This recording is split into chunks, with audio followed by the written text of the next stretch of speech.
नमस्कार, मैं डॉक्टर सुशांत चक्रवर्ती यूनिट 2 के अशुद्धियों के बारे में आपको बताना चाहता हूँ। अशुद्धियाँ होते क्या हैं और करते क्यों हैं? समाज में शिक्षित और अशिक्षित दोनों वर्ग के लोग होते हैं, साथ ही भाषाओं का प्रभाव भी बहुत ज़्यादा होता है। चाहे वो क्षेत्रीय भाषा बोलिए, चाहे वो प्रादेशिक भाषा बोलिए, चाहे वो भारत की राष्ट्रभाषा बोलिए, सभी भाषाओं का जब सम्मिश्रण होता है, उन भाषाओं की वजह से अशुद्धियों का होना स्वाभाविक होता है। अशुद्धियों के मुख्यतः 4 प्रकार भी अपन मान सकते हैं: शब्दगत अशुद्धि, वाक्यगत अशुद्धि, वर्तनीगत अशुद्धि और व्याकरणगत अशुद्धियाँ होती है। और इन्हीं अशुद्धियों को अब प्रायः सभी के मुख पर सुन सकते हैं।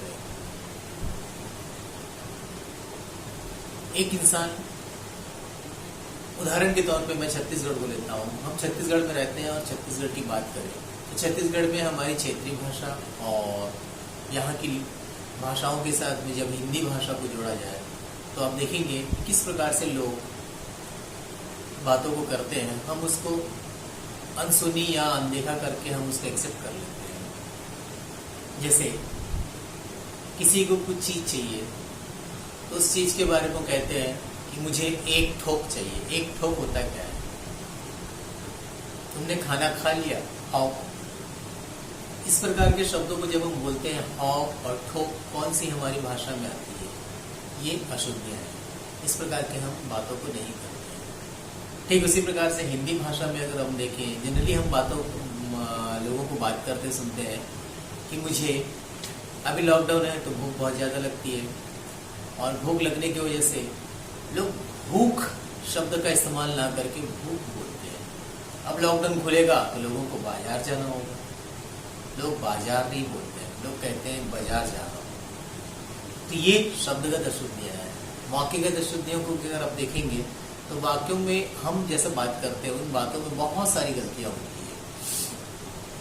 उन गलतियों को अगर ढूंढने बैठे तो शायद हमारा सारा जीवन निकल जाएगा। लेकिन फिर भी चूँकि हम विद्यार्थी हैं और विद्यार्थी वर्गों को समाज की ओर ध्यान देना है, तो समाज की ओर ध्यान देने के लिए आपको अशुद्धियाँ, वाक्यगत अशुद्धियाँ, वर्तनीगत अशुद्धियाँ, वर्तनी का मतलब होता है लिखते समय, वर्तनीगत अशुद्धियाँ, शब्दार्थगत अशुद्धियाँ और व्याकरणगत अशुद्धियों पर ध्यान देना होता है।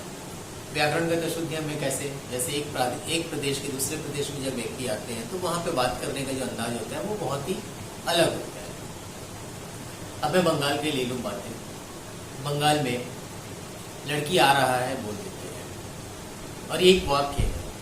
इस वाक्य को आपको शुद्ध करना है तो आप बहुत जल्दी कर लोगे। लड़की आ रहा है कभी नहीं होता, लड़की आ रही है होता। ठीक उसी प्रकार से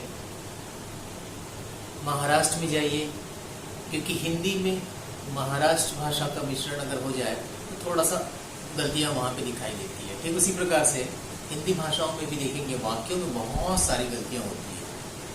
जैसे मैं उदाहरण के रूप में आपको कहता हूँ, राजा ने भिखारी को आशीर्वाद प्रदान किया।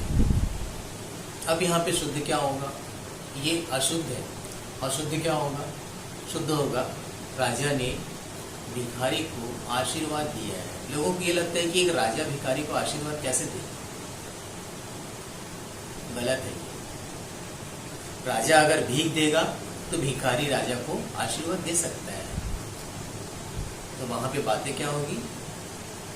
आपका वाक्य क्या था? राजा ने भिखारी ने राजा को आशीर्वाद प्रदान किया, ये वाक्य होना चाहिए था, पर मैंने वहां पे गलत शब्दों का प्रयोग करते हुए आपको बताया। तो यहाँ पे क्या हो जाएगा कि भिखारी ने राजा को आशीर्वाद दिया। इसके और भी वाक्य है। मैंने तो एक वाक्य आपको बताया और थोड़ा सा विराम लिया, लेकिन आगे मैं इसको जारी रखता हूँ और आगे बताता हूँ। उदाहरण के लिए आप विद्यार्थी और शिक्षक की बात की है। शिक्षक ने छात्रों को कहा, ये वाक्य आपको दिया जाता है। इस वाक्य का अशुद्ध है या शुद्ध है इसका परिचय करेंगे। करने के बाद इसका आंसर लिखते हैं। तो क्या होगा? शिक्षक ने छात्रों से कहा, ये सही बात। ठीक उसी प्रकार से सीता रोटी खाई, सीता ने रोटी खाई, क्योंकि कर्ता के द्वारा किसी कार्य को जब किया जाता है उसमें ने का प्रयोग किया जाता है। सीता ने रोटी खाई। ऐसे बहुत सारे उदाहरण मिलेंगे। मैंने एक गेंदे का माला बनाया। आप बताइए मुझे कि एक गेंदे का माला बनता है या मैंने गेंदों का एक माला बनाया। इस प्रकार से बारीक बारीक छोटी छोटी शब्दों को अगर आप देखेंगे, छोटे छोटे वाक्यों को आप देखेंगे तो वाक्यों के बीच में छोटी छोटी गलतियां होती है, जिन गलतियों को हम कभी सुनते नहीं है, दरकिनार कर देते हैं, चले जाते हैं। तो चूंकि हम एक सामाजिक प्राणी और समाज में रहते हैं, तो समाज में रहने के नाते समाज के द्वारा बोले जाने वाले, समाज के नागरिकों के द्वारा बोले जाने वाले बातों को सुनकर हम अनसुना कर देते हैं। कहीं ना कहीं हम उनको, उनकी गलतियों को बढ़ावा देते चले जाते हैं, चाहे वो शिक्षक हो, चाहे वो विद्यार्थी हो, चाहे समाज के वरिष्ठ लोग हो। इस प्रकार से हम क्या करते हैं, बातों को अनसुनी कर देते हैं। जैसे अब उदाहरण के लिए आप सभी कोई कॉलेज में पढ़ते हैं और हमसे जब बात करते हैं, टीचर से जब बात करते हैं, सर कल आना मेरे घर, मेरा बर्थडे है। आप किसी बड़े के साथ बात कर रहे हैं, आना शब्द का प्रयोग वहां पे नहीं होना चाहिए। सर आइएगा मेरे घर, कल मेरा जन्मदिन है या मेरा बर्थडे है।